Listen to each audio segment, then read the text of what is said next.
ओमज्ञानतिमिरन्दस्य ज्ञानाञ्जनशलाकया चक्षुरुन्मिलितं येन तस्मै श्रीगुरवे नमः।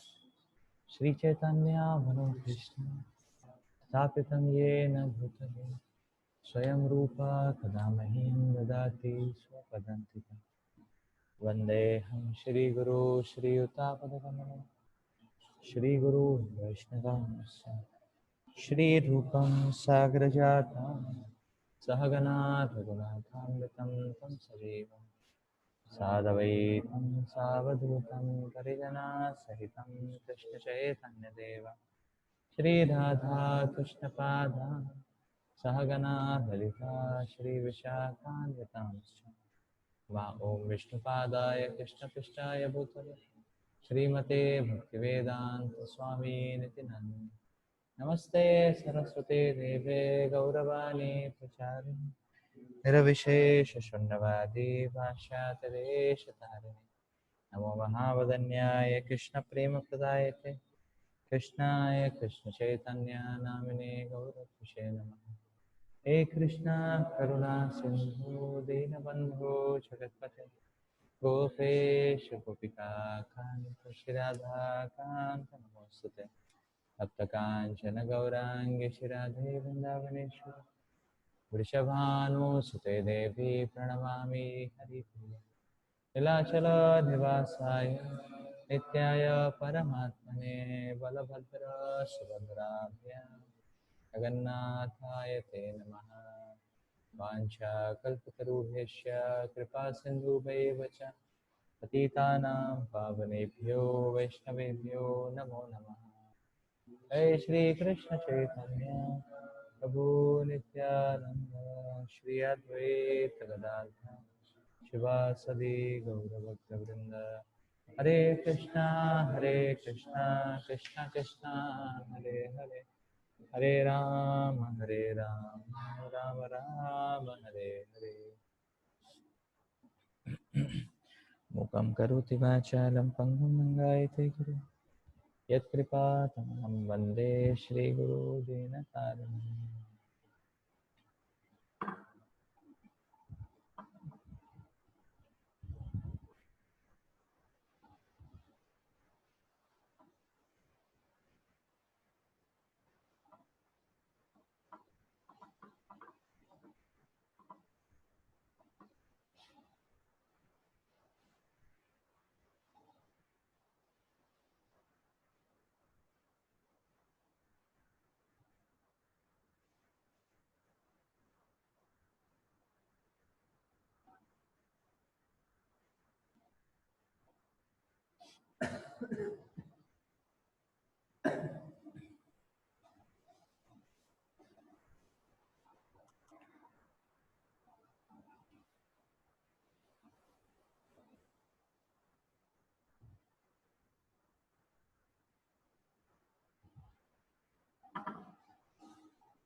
One should hold one's body, neck and head erect in a straight line and stare steadily at the tip of the nose.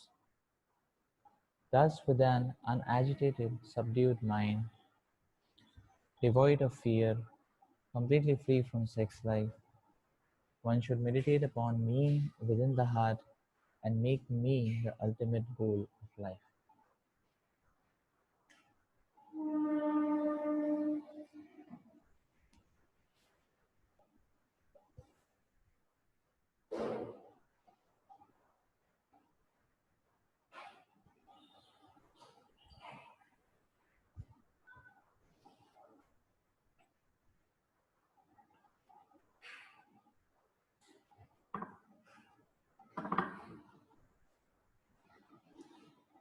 On a materialistic note,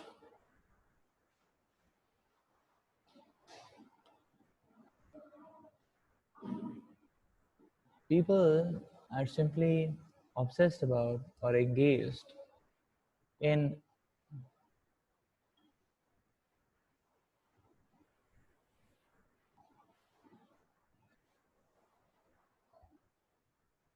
in expanding their own material empire.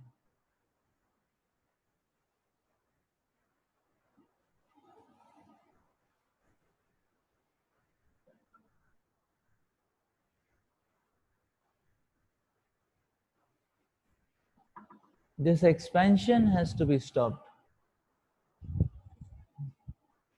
Already, we are sufficiently entangled in this material world. If the expansion of footing in this material world is expanded more and more, that means the entanglement is increasing more and more. That's what it means. So this has to stop. Then will come the question of trying to disentangle oneself.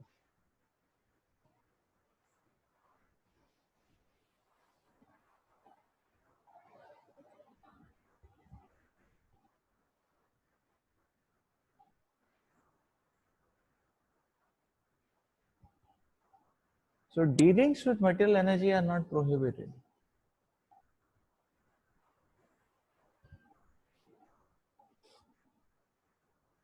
Caution is given on the drive to expand, uh, mindlessly expand one's footing in this material world.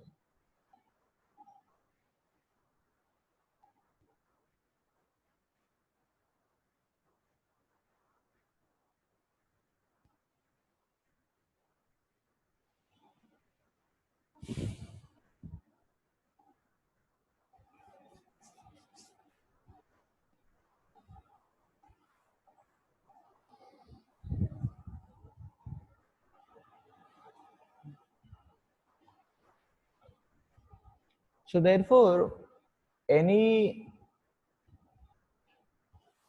iota of material energy we have in our hand, sadhaka has to be very cautious about whether I am expanding this to, investing this to expand my empire, or whether I am investing this to expand Krishna's empire.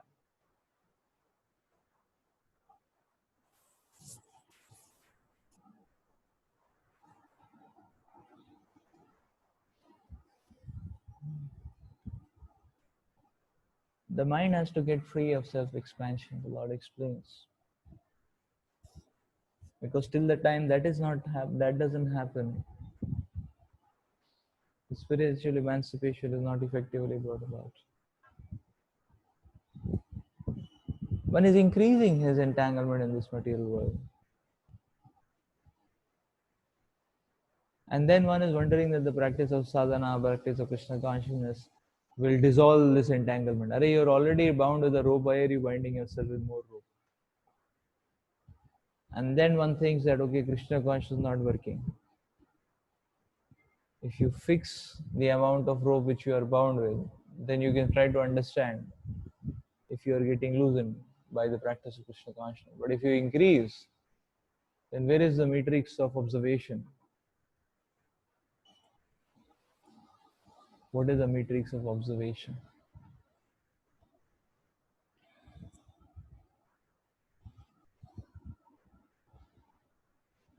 So just to highlight this aspect, the Lord is talking about the principles of brahmacharya here. The baseline of the principles of brahmacharya is already I am messed up sufficiently. I don't want to mess up more.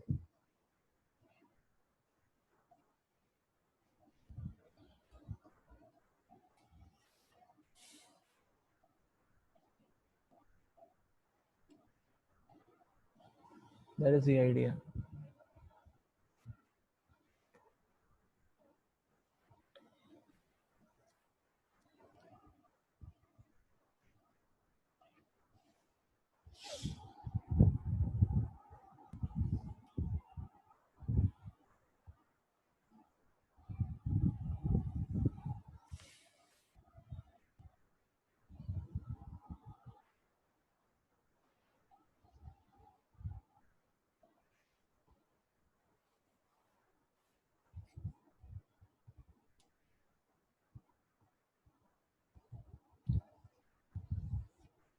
Because Srimad Bhagavatam explains that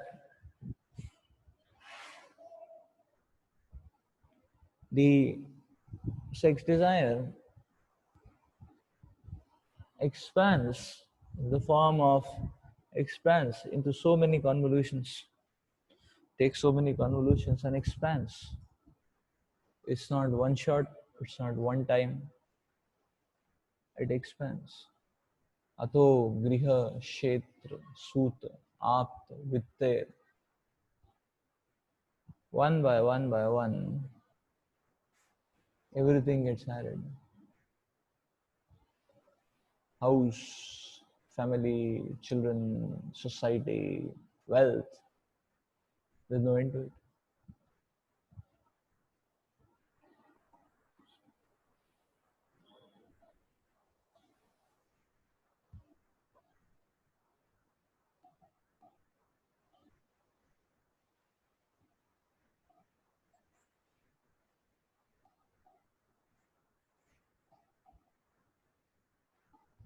So, in fact, you see, the point is that why the living entity gets drowned in this material world is because you see, it's just like this, and you haven't solved one problem and you have bombarded yourself with another problem.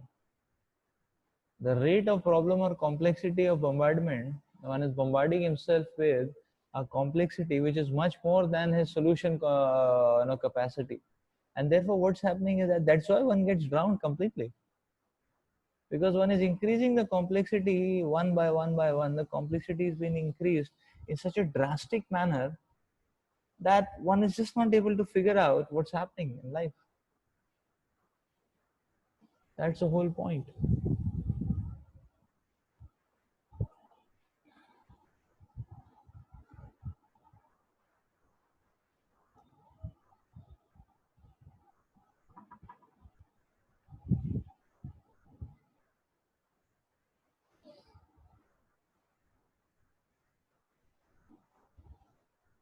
Therefore, the principles of Brahmacharya are important. That I don't want to mess up with this quicksand of sense gratification. It's a quicksand. It pulls a person in very badly.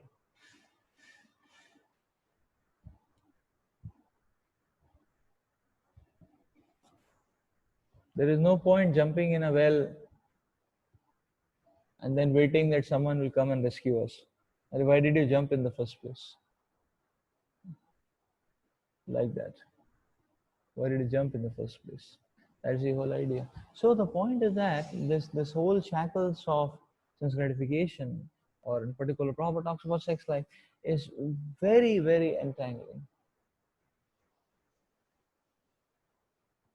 One time, a big industrialist was Prabhupada went to his house, it seems, and he was introducing Srila Prabhupada to his whole family. This is my wife, this is my children, number one, number two, number three, number four, 5, 6, 7, 8.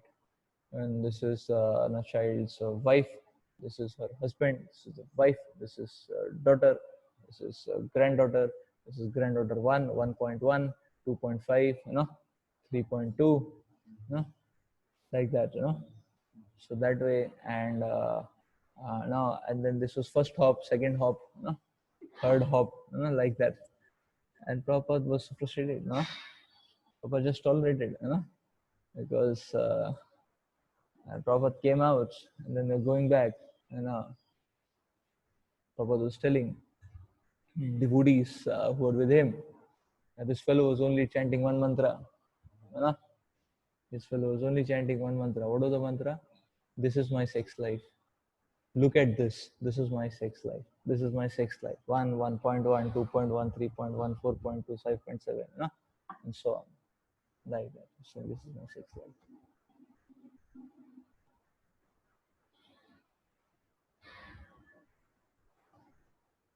The person gets very badly entangled.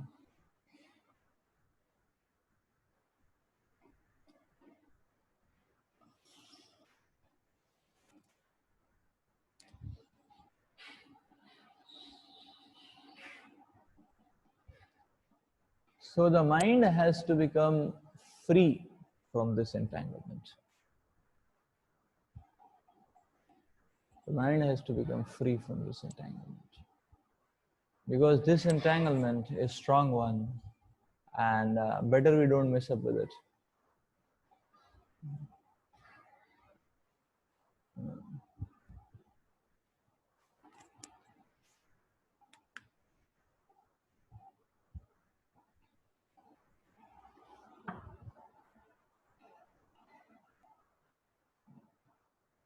Otherwise, it's just like some people, they uh, willingly and knowingly injected the COVID to, and then to get the feel how it is and how they can battle out of it. What parameters can make them battle out of it. So we saw in the news there's some people like that. They had no problem. They just injected COVID to just get a feel of what it takes to be in it and what it takes to get out of it. You know? So the first principle is you may never be able to get out because metal energy uh, metal energy is not like one of our Bhaktivedanta National School students playing around that we can mess up with them and taunt them, stretch them, squeeze them. So metal energy is very strong and powerful. Better we don't mess up. That's the whole idea actually. Therefore, one has to. So the point to note is that material energy should be used to serve Krishna, offered to Krishna, not for one's own self. And this understanding, unless we don't have, one will not gain footing on the path of yoga. Therefore, the Lord is giving a qualifier that only one who is completely free from sex life, such a person can meditate very nicely in a stable manner. So, stability comes from abstinence.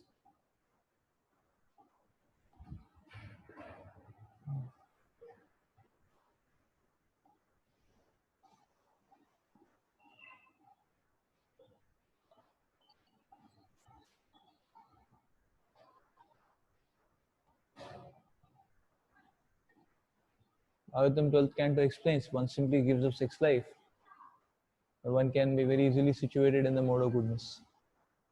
The practice of Krishna consciousness become very easy.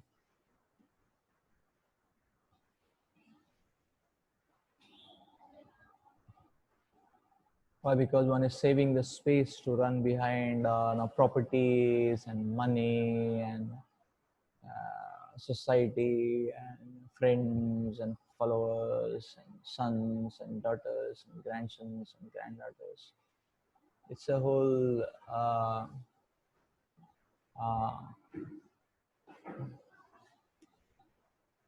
it's a miserable and entangling affair actually. So yes, when we preach, we get in touch with people. There is some relationship, there is some reciprocation when we preach. But the point is that when we are preaching, we are on completely Krishna's note. And then we strike a relationship with people. Um, that relationship will not we strike a relationship, and if we uphold spiritual principles, that relationship won't entangle us. Entanglement only comes when the self becomes prominent, like that. Like in one's preaching also, if a senior start feeling that these junior fellows, they are my followers, they have to just follow me, so then the problem comes because the me has become important. If you understand, okay, they are Krishna's servants, and I am getting some opportunity to assist, help them, okay, train them so that they can serve Krishna nicely, and then we have no problem. Such a person can be very broad-minded. That okay, these people can serve in any way because they're serving Krishna, again, and through them my offering to Krishna is increasing. That okay, I had only 2 hands, now there are 100 hands. I could only work in one department, one seva, but now 100, 50 people, they are working in 20 different departments. Again, so ultimately the service to Krishna is increasing. One can be very happy with that. So the consciousness about the self, or relating about the self, one has to be very careful about.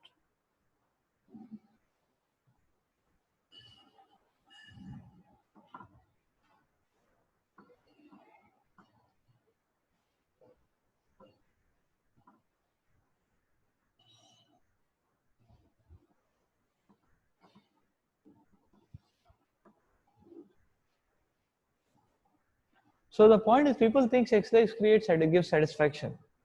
But the matter of the fact, the Shastras are explaining that exercise doesn't create a satisfaction, it creates an agitation. You will see lust always creates an agitation. It never creates a satisfaction. Satisfaction you can find in mono goodness, but lust always creates an agitation. Now we may say, okay, but then this kind of passion or lust, no, they're all synonymous terms.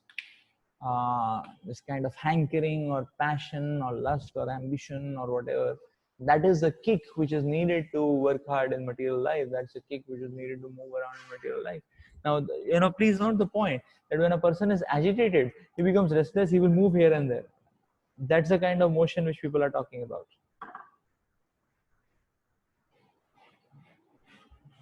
Is it not?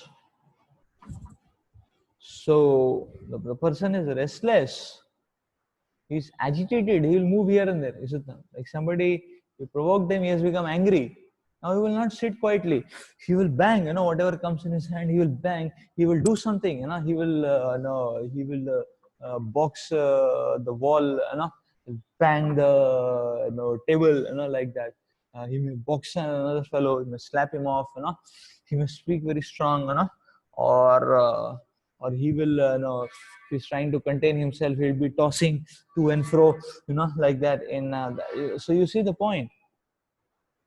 That's the kind of motion or dynamism we are talking about. You see, when a person is agitated that's why we are calling it agitation, because the motion is completely destructive even for that person also. That's why we are calling it as agitation, not satisfaction.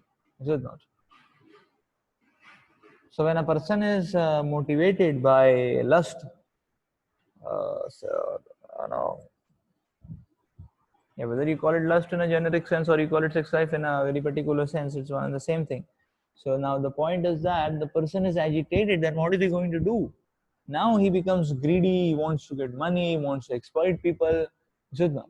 And he will do anything and everything to make it happen, is it not? Is it not much different from a person who is angry, who is walking around here and there? Anybody comes in his periphery circle of influence, he'll get a shot, get a dose, is it not?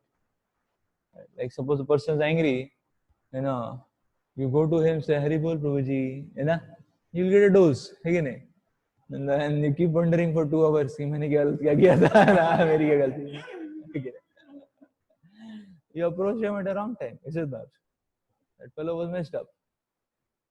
So that's the whole point.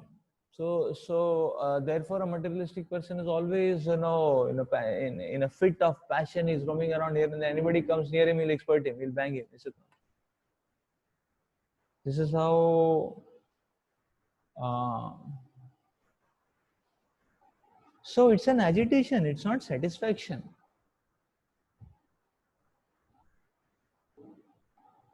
Satisfaction comes by meaningful engagements. That okay, I got this much quantity of material energy, and I have used it in service of Krishna.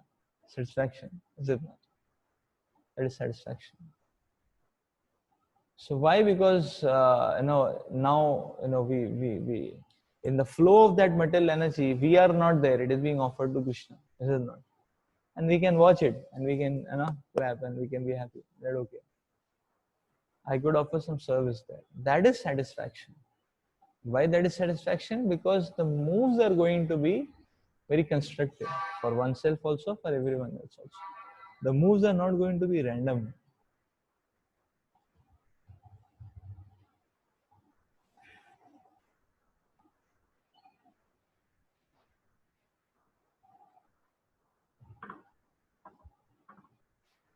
So then obviously Prabhupada is explaining the point that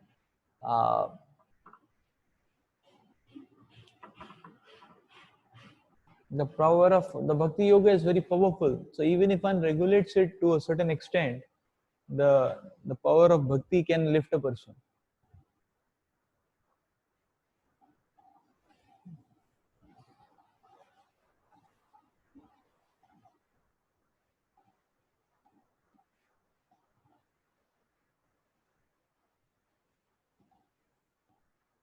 One may say, okay, why can't we be unregulated and Bhakti will pick us up?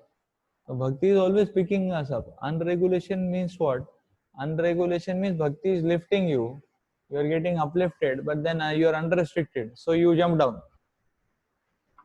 So when you are getting lifted, you have to hold yourself. ठीक है नहीं? वही अभी कूदना नहीं है. But if you jump down, what will happen is that you will bleed more, is it not? Because first of all, you are in a mess, you are being lifted, and then you jump down again, then you hit yourself, is it not? So this is unrestricted actually. One is regulated, then at least the principles of bhakti can lift a person because he is regulated. He won't mess up that badly. That is the idea. So one should be regulated.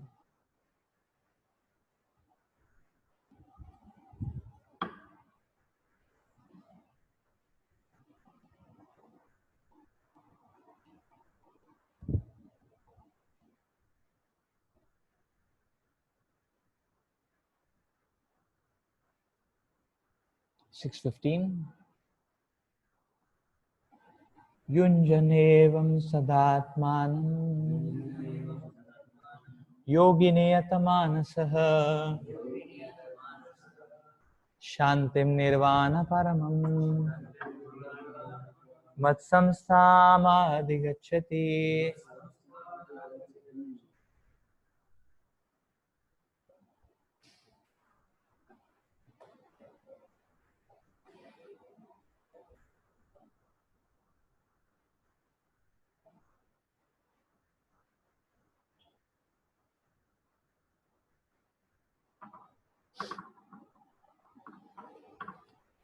Thus practicing constant control of the body, mind and activities, the mystic transcendentalist, his mind regulated, attains to the kingdom of God or the abode of Krishna by cessation of material existence. The ultimate goal in practicing yoga is now clearly explained. Yoga practice is not meant for attaining any kind of material facility. It is to enable the cessation of all material existence. One who seeks an improvement in health or aspires after material perfection is no yogi according to Bhagavad Gita. Nor does cessation of material existence entails one is entering into the void, which is only a myth.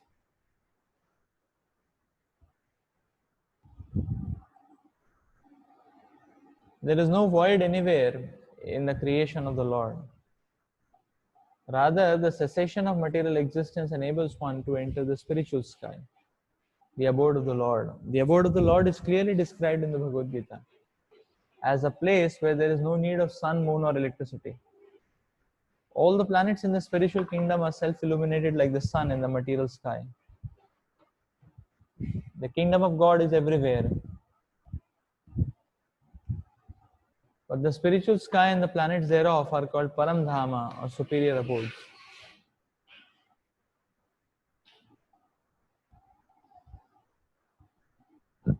A consummate yogi who is perfect in understanding Lord Krishna and is clearly stated herein by the Lord himself, Mat Chittaha, Mat Paraha, Mat Sanam, can attain real peace and can really ultimately reach his supreme abode, Krishna Loka, known as Goloka Vrindavan. In the Brahma Samhita, it is clearly stated, Goloka eva nivasati akilatma bhuta. The Lord, although residing always in his abode called Goloka, is the all-pervading Brahman and the localized Paramatma as well, by dint of his superior spiritual energies. No one can reach the spiritual sky Vaikuntha or enter into the Lord's eternal abode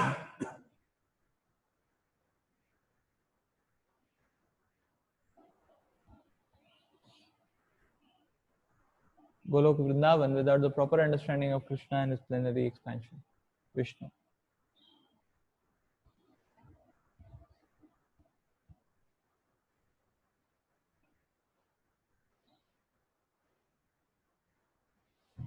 Therefore, a person working in Krishna consciousness is a perfect yogi because his mind is always absorbed in Krishna's activities.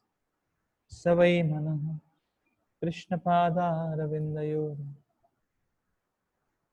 In the Vedas also, Shvetashvatara Upanishad, we learn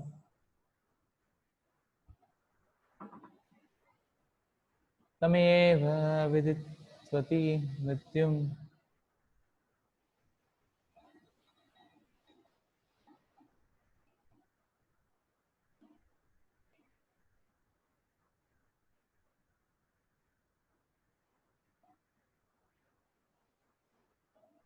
One can overcome the path of birth and death only by understanding the Supreme Personality of Godhead Krishna.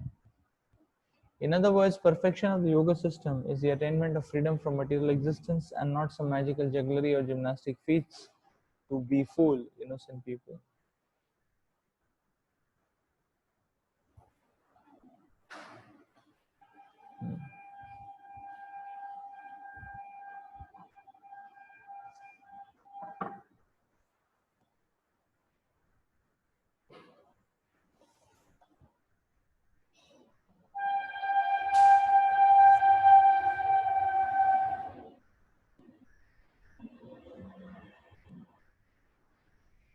So, a consciousness stooped into metal energy requires an external object of focus.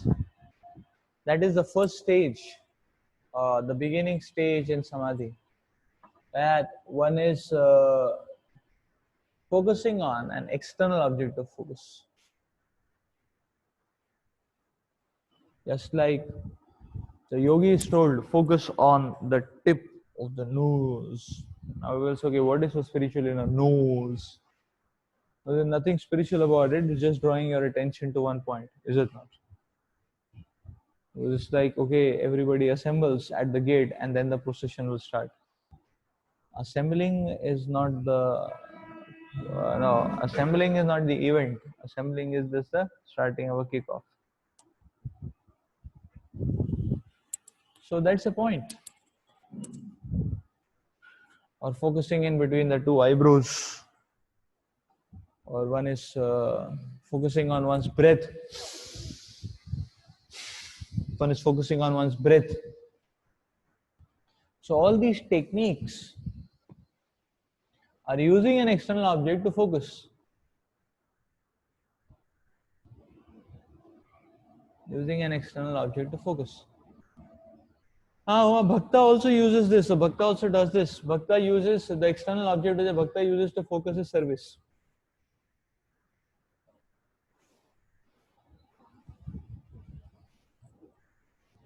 But okay, so 10 boys, how to, help them. Focuses on service. That service becomes a samadhi point. Is it not? Now we can see that on one hand, there is nothing great in the tip of the nose or the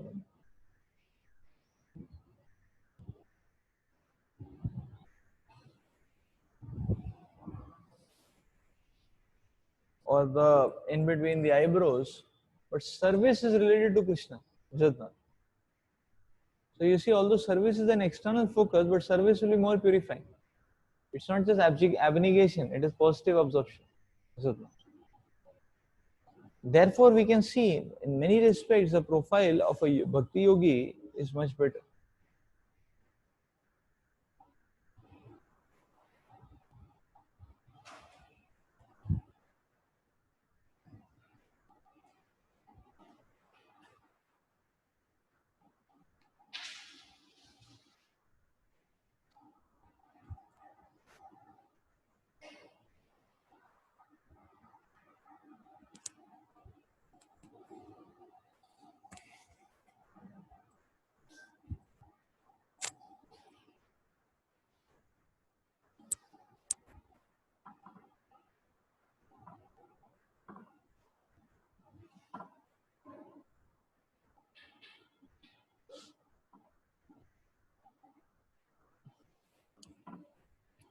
So when one practices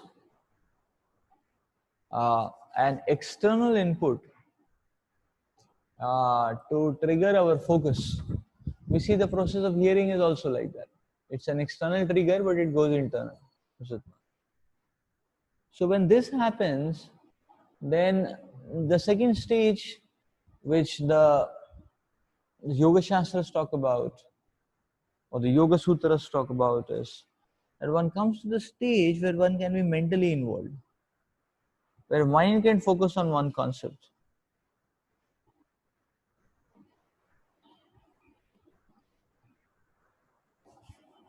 Where mind can focus at one point. That also comes by practice.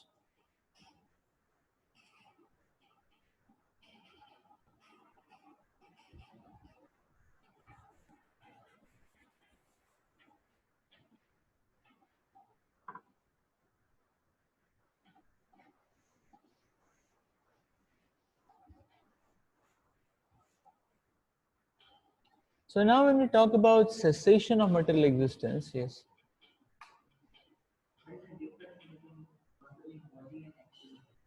Controlling body and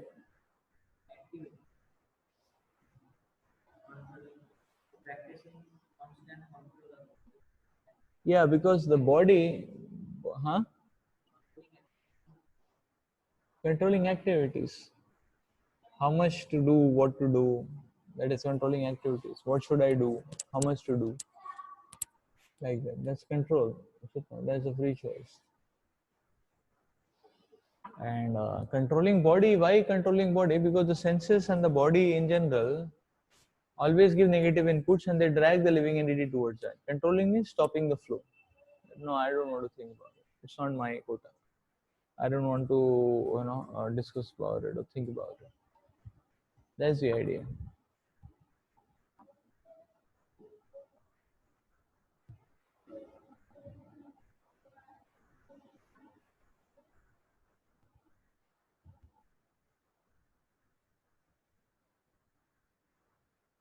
Hmm. So, cessation of material existence uh, is simply a change of quarters. Instead of moving around, hopping around in one particular quarter, one has just shifted all his paraphernalia to another quarter. That's the meaning of cessation. Cessation doesn't mean rejection. Cessation means changing the quarter.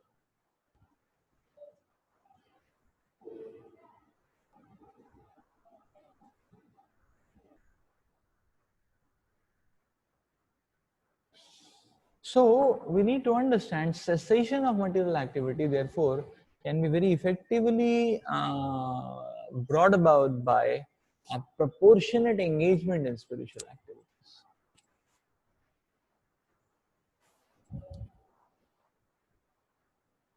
Proportionate engagement in spiritual activities.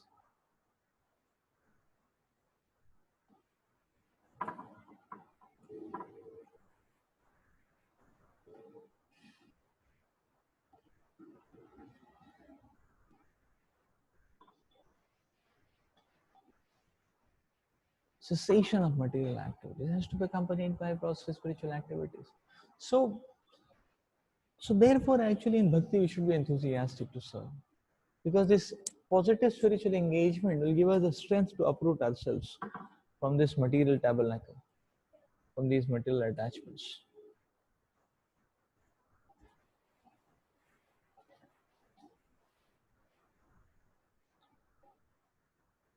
And one thing which very prominently becomes clear is that the Lord is explaining all the time, time and again, that the mind has to be regulated and controlled. We just cannot afford to let the mind go loose, think loose. The mind always has to be controlled.